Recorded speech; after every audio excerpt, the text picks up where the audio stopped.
이때로부터 그랬습니다. 오늘 본문 말씀 초입에 21절에 보면 이때로부터 본격적으로 예수님이 한 가지 뚜렷한 말씀 하나를 증거하시고 그리고 나서 행동 계시를 진행하시는 것이 있는데 이때로부터 주님이 시작하셨습니다. 이때가 언제입니까? 우리가 알 수 없는 어떤 때가 된 것이 분명하죠. 천하범사의 때가 있고 기한이 있다고 그랬는데 사람이 태어날 때가 있으면 죽을 때가 꼭 있는 법이죠. 누울 때가 있으면 일어날 때가 있고 병들 때가 있으면 치료받을 때 하나님 편에서는 치료시켜 주실 때가 분명히 있습니다.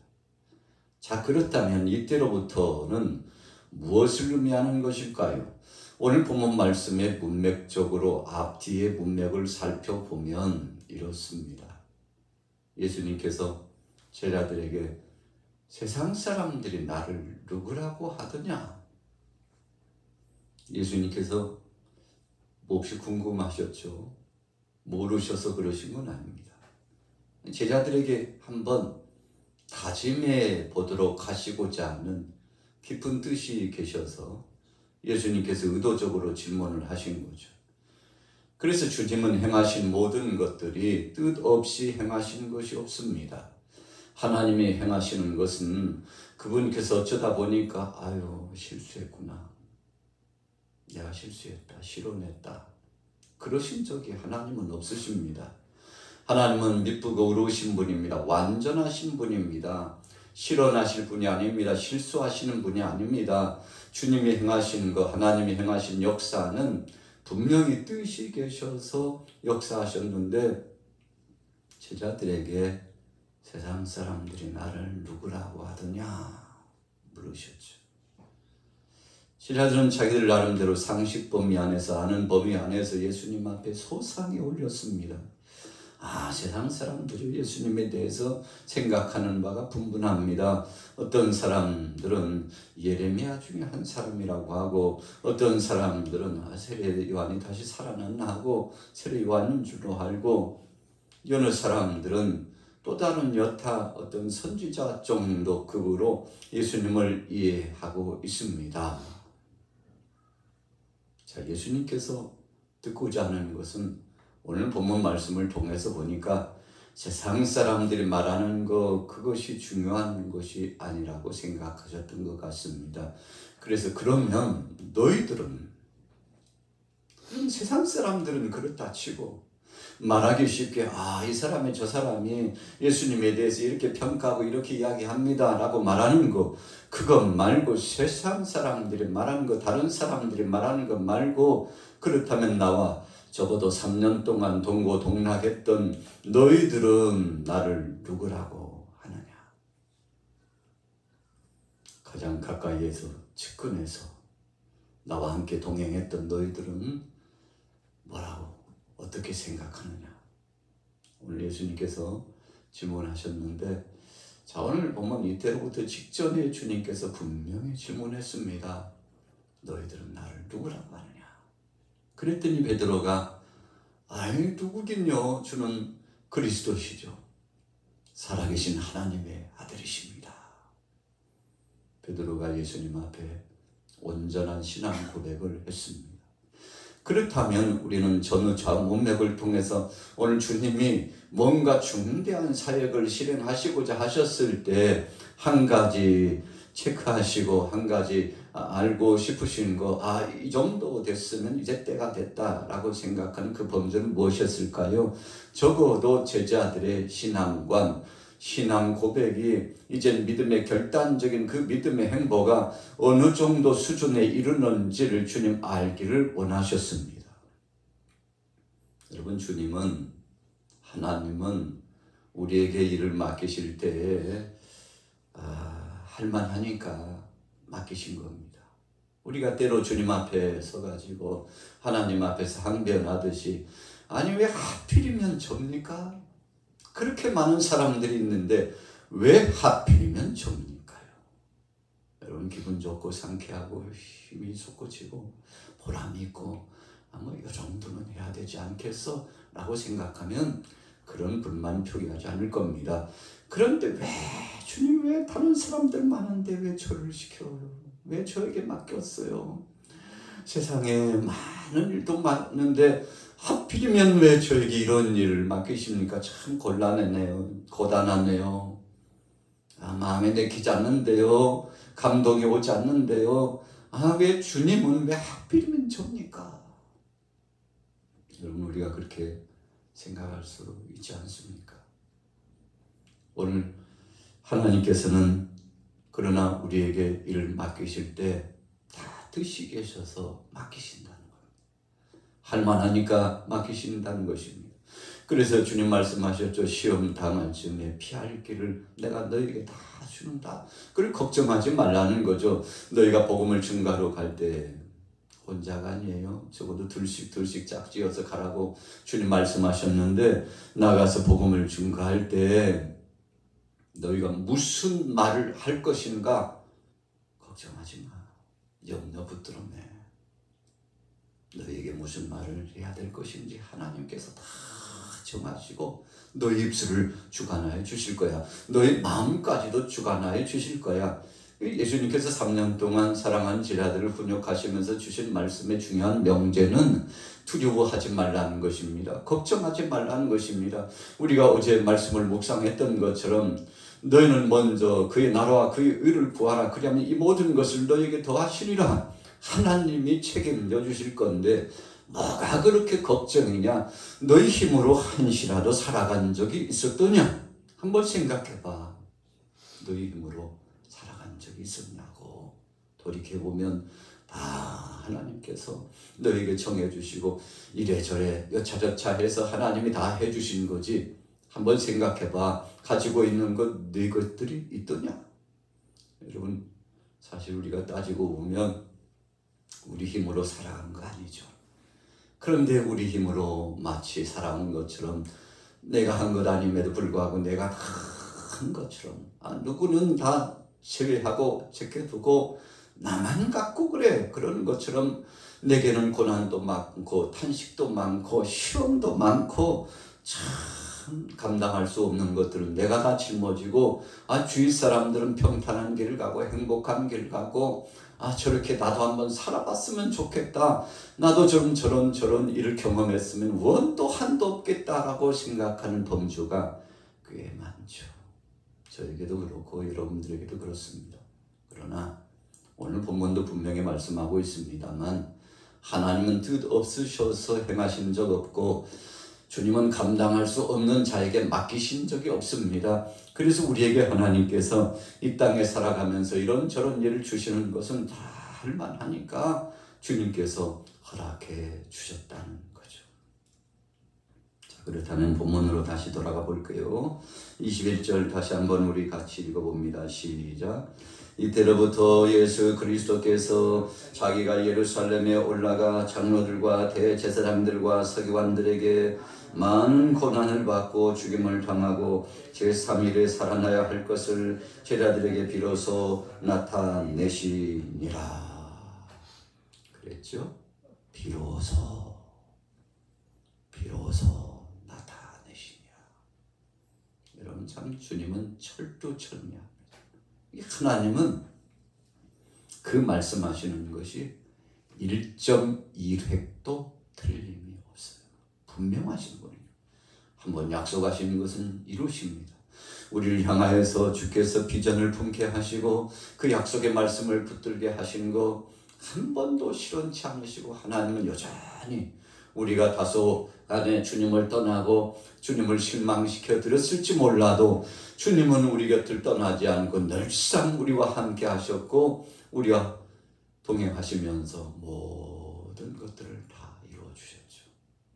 주님 비로소 그랬어요. 자, 제자들에게 비로소 나타내시니라. 베드로 이리 와봐. 야고보 이리 와봐. 요한 이리 와봐. 다 이리 와봐. 오늘은 다 이리 와봐. 너희 모두가 들어야 될 아주 중요한 일이다. 주님 말씀하시면서 내가 이제 대제사장과 또 사두개인과 지도자급에 속한 사람들에게 얼마나 고난을 많이 받을지 몰라. 그리고는 내가 못 박혀서 죽는다. 십자가에 못 박여 죽는다. 그러나 죽음으로 끝나지 않고 그 다음이 중요한데 잘 들어봐. 죽은 다음에 3일 만에 살아난다. 그럼 제자들에게 참 제자들 입장에서 보면 황당했을 겁니다. 아니 참 이게 무슨 말씀이에요, 주님? 이 말씀만큼은 좀 거둬주세요. 주님 거둬주세요. 오늘 본문에 보세요. 22절에 베드로가 예수를 붙들고 항변하여 이르되 주여 그리 마옵소서 이 일이 결코 주께 미치지 아니하리다. 예수님 앞에 다섯곳이라 가지고 주님 저희가 다 다른 말씀은 접수하겠는데요. 이 말씀만큼은 좀 거두어 주시면 안 될까요? 저희가 동의 못하겠습니다. 받아들일 수 없습니다. 무슨 말씀이에요? 주님이 죽으시다니요. 무슨 말씀이에요? 주님이 죽으시다니요. 누가 주님을 능욕하고 주님께 욕보이고 주님에게 그렇게 고난을 덮어 씌워가지고 곤욕스럽게 할까요? 아닙니다. 주님 그런 일이 주님에게는 절대 일어나지 않을 것이니 주님 이것은 말도 안 됩니다 하고 제자 베드로가 오죽했으면 예수님의 그 말씀하신 말을 부정하고 싶고 받아들이고 싶지 않았어요. 여러분 보편적으로 주님의 제자들은 3년 동안 주님 따라다니면서 꼴똘하게 마음에 생각했던 것은 육신의 안일적인 그런 생각이었습니다. 육신의 정욕, 이생의 자랑, 안목의 정욕, 이 세 가지 요소가 제자들의 마음속에는 가득 차 있었던 것입니다. 그래서 선한 생각이 없으니 선한 말이 나오지 않는 것이죠. 육신의 생각이 있으니까 육신의 말만 나오는 것입니다. 그래서 예수님 참 섭섭하셨어요. 무슨 소리야. 직전에 너희들 신앙 고백했잖아. 주는 그리스도시요 살아계신 하나님의 아들이시라고 고백했잖아. 그 고백은 어디로 갔어? 지금 너 왜 이래? 사탄아 물러가라. 너 아직도 모르는구나. 너희들 아직도 깨닫지 못했구나. 그래도 뭔가 좀 아는 듯해서 본격적으로 너희들이 감당하고자 하는 그런 심정이 이제는 체계적으로 갖춰졌나 싶어서 때가 됐으므로 너에게 이제 이러는 것인데 그거 받지 못하겠다고 하면 어떡하겠다는 거야. 정신 차려. 이 철없는 것들아 정신 차려. 그런 것 때문에 내가 이 땅에 온 것이 아니라니까. 왜 아직도 상식 없이 수준 떨어지게 그런 믿음을 갖고 있어? 큰 믿음을 가져야지. 그런 생각과 그런 말은 사탄이 갖는 거야. 사탄아 물러가라. 여러분 얼마나 예수님 안타까우셨으면 그럴까요? 세상 것에 가득 찼던 제자들은 입을 여니까 주님을 향하여서 그 성스러운 성읍 구속사역을 방해하고자 앞에서 가로막고 절대 안 됩니다요. 안 됩니다요. 방해한 거죠. 가로막은 거죠. 그거 이루어져서는 안 된대요. 이게 무슨 뜻인지도조차 모르고 베드로가 주님 앞에서 항변한 거 아닙니까? 나중에 그가 주님의 뜻을 알 때에는 내가 왜 그때 주님 앞에서 그렇게 사탄 노릇을 했을까? 예수님 마음이 얼마나 아프셨을까? 이런 진귀하고 보배로운 구속사역의 놀라운 실천적인 역사와 성령의 역사를 통해서 완성하시는 놀라운 은혜의 역사가 있는 것을 알지 못한 채 이것이 값지고 보배로운 진주요.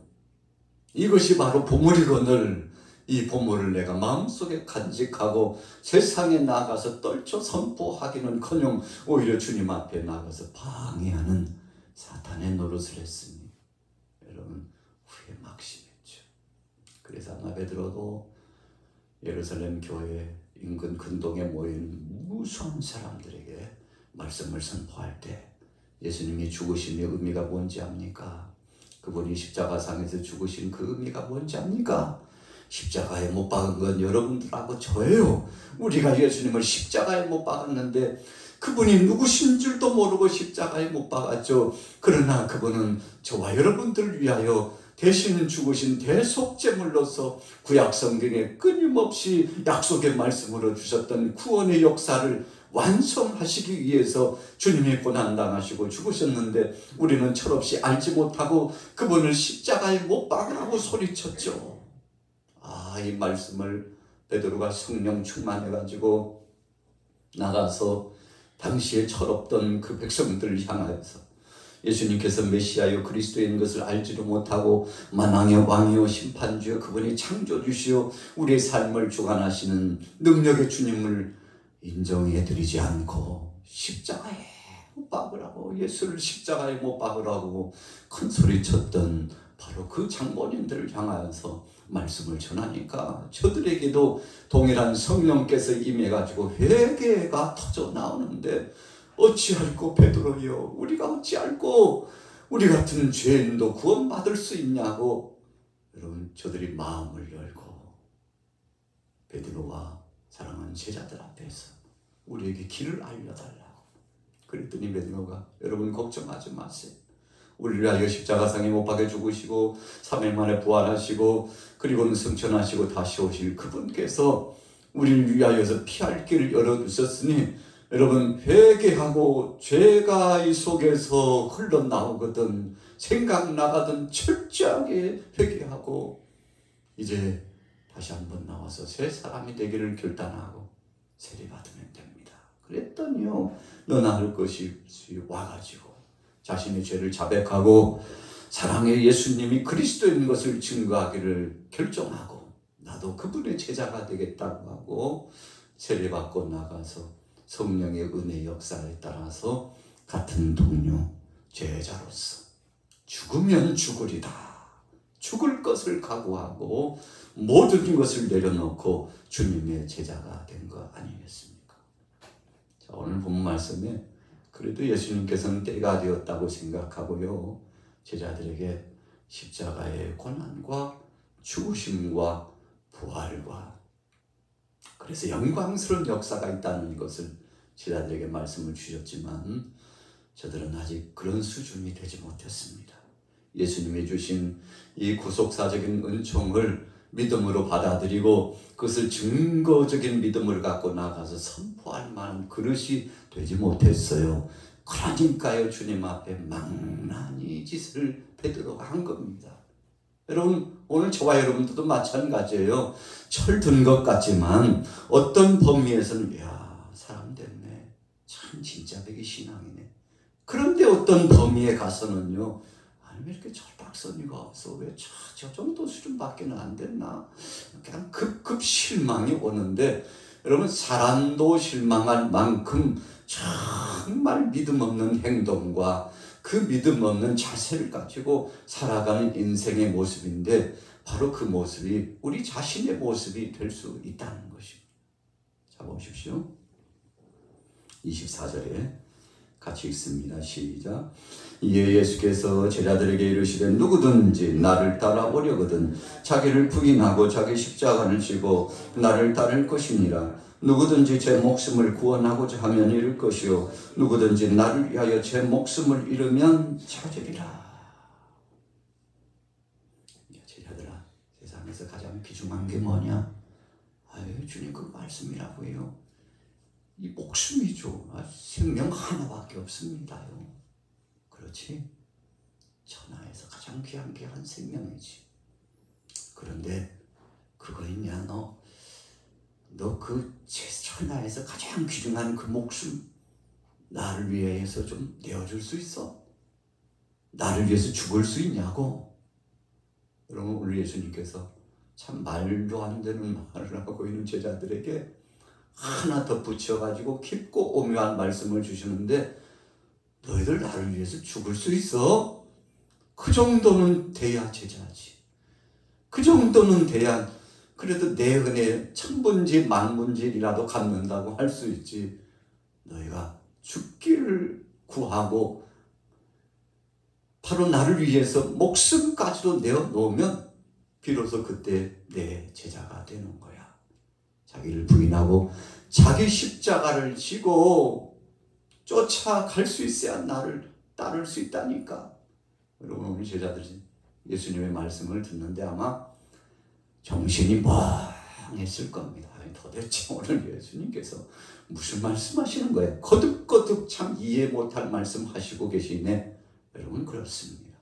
우리가 주님의 마음, 아버지의 마음을 알지 못하면, 그런 은혜의 깊은 단계에 도달하지 못하면 그분을 위해서 우리 목숨 내어놓을 수 없습니다.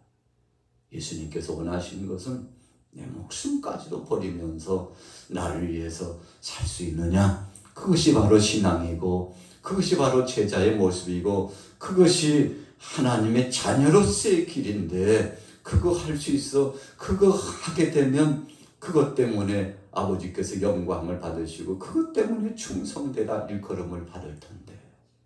여러분, 참 심오한 의미의 말씀을 주셨죠.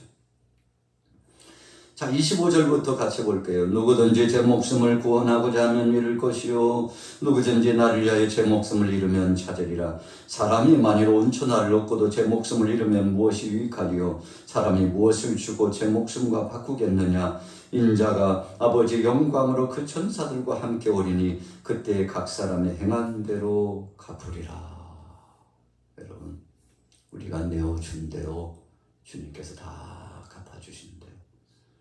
여러분, 하늘에 보물을 쌓아두라 라고 했을 때, 어제 보물을 쌓아두는 비결을 우리가 마태복음 6장의 말씀을 통해서 한번 상고해 왔습니다만, 그 보물이 뭡니까? 보물이 바로 우리 목숨 아니겠습니까?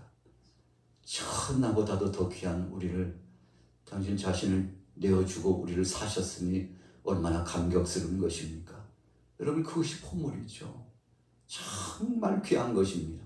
그런데 하나님 영광을 위해서 쓸 수 있겠느냐라고 물으시는 이 영광스러운 은혜의 말씀을 우리가 어떻게 받아들여야 되는 것입니까? 28절에 보세요. 진실로 너희에게 이르노니 여기 서 있는 사람 중에 죽기 전에 인자가 그 왕권을 가지고 오는 것을 볼 자들도 있느니라. 여러분, 주님은 우리의 영혼, 우리의 육체 전부를 책임져 주십니다. 그래서 그분은요, 이미 자기 자신을 내어주시고 죽기까지 사랑하여 주신 거 아닙니까? 우리도 주님을 사랑하신 것처럼 우리도 주님을 사랑하는 믿음을 갖고 시인하면 주님도 아버지 앞에서 우리를 시인하시겠다고 그랬는데, 오늘 보니까 제자 중에 어떤 제자가 주님 영광 중에 오시는 것을 뵙게 될 자가 있다고 그랬는데, 참 주께서 그에게 복된 것을 허락하셨죠. 자격 있는 자에게 허락하실 겁니다. 장차 주께서 천사장의 나팔 소리와 더불어서 우리를 데리러 오실 때 그 영광스러움을 우리도 목도하게 될 것인데, 믿음의 모든 사람들은 주의 음성 듣고 부름을 받아 주님 앞에 서게 될 것입니다. 이 영광스럽고 영화로운 것을 위해서 주님 앞에 충성하고 주님 언제 오시든지 주의 뜻대로 믿음으로 승리하게 되시기를 예수님의 이름으로 축원합니다.